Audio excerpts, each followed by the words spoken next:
यह कहानी एक छोटे से गांव की है। रामू नामक लड़का अपने माता पिता के साथ एक छोटे से घर में रहता था। गांव के बाहर एक जंगल था जहां लोगों ने सुना था कि एक आदमखोर बूढ़ा राक्षस रहता है। माँ, मैं जंगल के पास खेलने जा रहा हूँ, तुम चिंता मत करना। नहीं नहीं रामू, उस जंगल के पास जाना खतरनाक है। वहाँ आदमखोर बूढ़ा राक्षस रहता है। लोग कहते हैं वो बच्चों को पकड़कर खा जाते हैं। अरे माँ, वो सब झूठ है, मुझे डर नहीं लगता।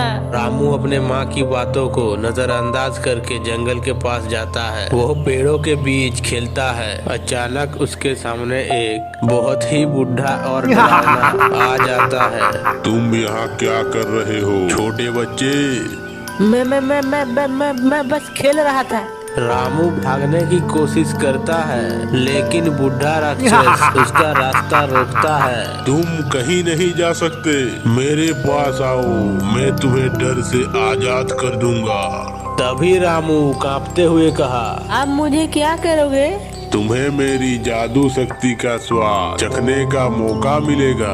मैं तुम्हें अपना सेवक बनाऊंगा। रामू डर से कांपते हुए सोचता है कि उसे जल्दी से भागना चाहिए। वो भागने की कोशिश करता है लेकिन बूढ़ा राक्षस उसे पकड़ लेता है। बूढ़ा गुस्से में बोला, तुम भागने की कोशिश कर रहे हो पर तुम्हें नहीं पता कि मैं कितना ताकतवर हूँ। रामू अपनी जान बचाने के लिए हर तरीका अपनाता है। वो सोचता है और अचानक उसे एक आइडिया आता है। रामू जोर से चिल्लाता है, मुझे पता है कि तुम आदमखोर हो, लेकिन तुम्हारी ताकत जादू में नहीं है। तुम्हारी असली ताकत तुम्हारी डरने वाली बातों में है। क्या तुम मुझे चुनौती दे रहे हो? अगर आप सच में ताकतवर हैं, तो आप मुझे छोड़ क्यों नहीं देते? क्या आपको डर नहीं लगता?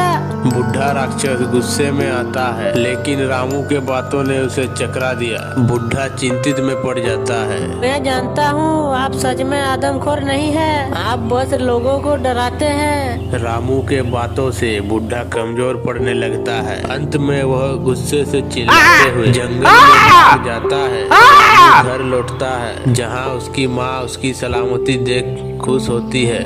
रामू, तुम सही थे, तुमने अपने बहादुरी से उस राक्षस को हरा दिया।